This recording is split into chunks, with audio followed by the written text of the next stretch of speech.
So far, we've been able to use t-tests to compare either two variables to one another, one variable between groups, a variable against some comparison number. But now let's move in to the newer stage of analysis that we've learned so far in this class, which is the ANOVA, or the analysis of variance.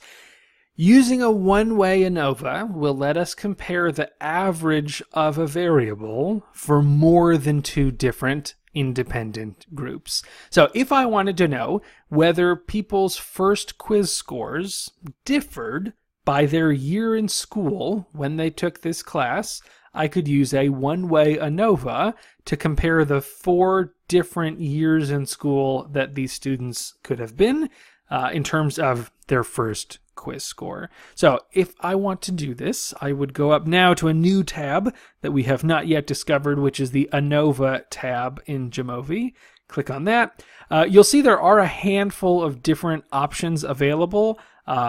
These non-parametric ones are super fancy stuff that you will not need to use anytime soon. ANCOVA, MANCOVA, repeated measures, these are all variations of ANOVA that we haven't touched quite yet. But your bread and butter standard ANOVA is where we're going to do our business. So if we click ANOVA, that'll bring up another set of windows. And this one might take a little bit of doing to get through what needs to happen, because there are a handful of other options when it comes to comparing multiple groups together. So for this one, you can see we only have the option to look at one dependent variable at a time. This is fine. And so we're going to again look at quiz 1 as our first go around. So I'll click quiz 1 here on the left, scoot it over to the dependent variable. And this is just to say that I'm going to compare all 4 groups on their scores on this first quiz. Underneath dependent variable, which is another way of saying the outcome variable, or the measured variable, is something called fixed factors. Weird terminology. JAMOVI makes a handful of, takes its own creative license when it comes to deciding when it's going to call something one thing or the other. We've changed grouping factors now to fixed factors. All that means is just what variables indicate the number of groups that we are comparing against one another. So here we're going to use year in school as a fixed factor, right? So just a grouping variable that has more than 2 levels. So already it's filled in to the right an ANOVA table that we've already gotten used to understanding. So sum of squares, which we already know we're not going to deal with. 2 types of degrees of freedom, 3 being our between groups degrees of freedom, because this is k minus 1, and because we have 4 groups for a year in school, freshman, junior, senior, sophomore, we have 4, k is 4, so k minus 1 is 3. That's our between degrees of freedom. And with 100 total people minus k of 4, we get a within degrees of freedom of 96. Mean squares, those fractions turn into an f of 35.7. And again, here we see that tiny p-value, which is less than 0.001. And this is the result of our omnibus ANOVA. So this is to say that overall, we have some differences between years of school when it comes to their scores on the first quiz. But based on this, I can't really do anything with that information other than saying that the omnibus test was significant. There is some difference there. We haven't really talked about effect sizes with ANOVA. The rules of the game change a little bit, so just want to highlight that eta squared is an effect size for ANOVA. It means something different than Cohen's d, and so you can just play around with it if you're curious, but just know that if you ever see that, that's the effect size. And we'll do a couple things to expand on this omnibus test, right? So again, all we know so far is that since p is less than 0.001, there's some difference between years in school when it comes to their first quiz score. So I can go down here to Descriptive Plots in all the various options I have, and I might be curious. Actually, let's not do Descriptive Plots. I'm just going to do Additional Options, keep it a little simpler, and hit Descriptive Statistics. This is just going to show me for each year in school, what was the average score on the first test. So I'm seeing that freshmen were scoring 7.28, sophomores 7.64, juniors 9.16, and seniors 8.88. So the results of the omnibus test are saying that these four numbers in some way are significantly different from each other. But based just on that, I can't say definitively which of these specific groups have different scores when compared to other specific groups.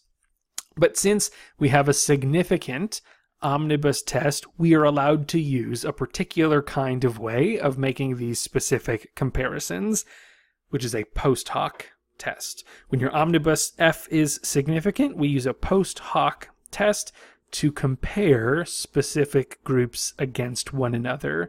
So in this case, because year is our fixed factors variable, I'm going to scoot year over into the right-hand side, and we see now that we're starting to do some post hoc tests. The default here is a Tukey test. This is fine for our purposes. Each of these have their own specific ways of doing things. Again, as a reminder from what we were learning before, each of these is useful because it corrects for doing multiple comparisons at a time, right? The more tests you run, the more you run into the problem of type 1 error. So Tukey, Chaffee, Bonferroni, and Holm, all of those add a correction that makes it a little bit harder to find a significant difference, but we then are more sure of the reality of our result if we actually get a significant difference. This no correction option is basically saying ignore those problems that we know exist and don't correct for those things. We're not going to choose that. So Tukey is fine as our default. And what you'll see is our post hoc test gives us every possible comparison between every possible group in the study. So it compares freshmen to juniors, freshmen to seniors, freshmen to sophomores, etc., etc. And what we can see is that when we compare freshmen to juniors, and we go all the way over to the p-value for the Tukey test, it's less than 0.001, meaning once we've made our appropriate corrections, there's still a significant difference between freshman scores and junior scores. If you look down here, that's the difference between 7.28 and 9.16. Right, so that is a significant difference. Same thing goes for freshmen versus seniors. That also is a significant difference. Freshmen are scoring worse than seniors are on the first quiz of the semester.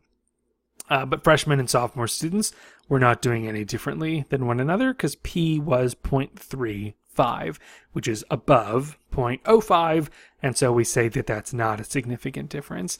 And you can go on and on through all of the possible combinations and see exactly which ones are significant and which ones are not. You could play around. If I were to instead have chosen the Chaffee test, it might have made slight differences, but we don't really see that. I could add Bonferroni. You'll see that really there aren't a ton of differences in the Bonferroni. Same probably goes with the Holm test. So all of these are showing significant effects when they're really there. These p-values, though, you'll notice, are slightly different from one to the next. So all the more reason to play around to see how things shift. But at the very minimum, all you need to know is that when you do a post hoc test, we'll use our default of a Tukey test, you get to do a specific group-to-group comparison. So go ahead and you can use this to make comparisons between groups, and go ahead and try doing this for quiz number 2. See whether by the time people take a second quiz in their class, whether there's still an advantage to being an upper class student as a senior or a junior compared to a freshman or a sophomore. So you can run another ANOVA by just changing the dependent variable. As with the other stuff, again, you can simply copy this table and paste it into a Word document, and then you have the F tables that we've been using thus far. I'm never going to ask you specifically for these effect sizes. I just put that in there to show you what they look like.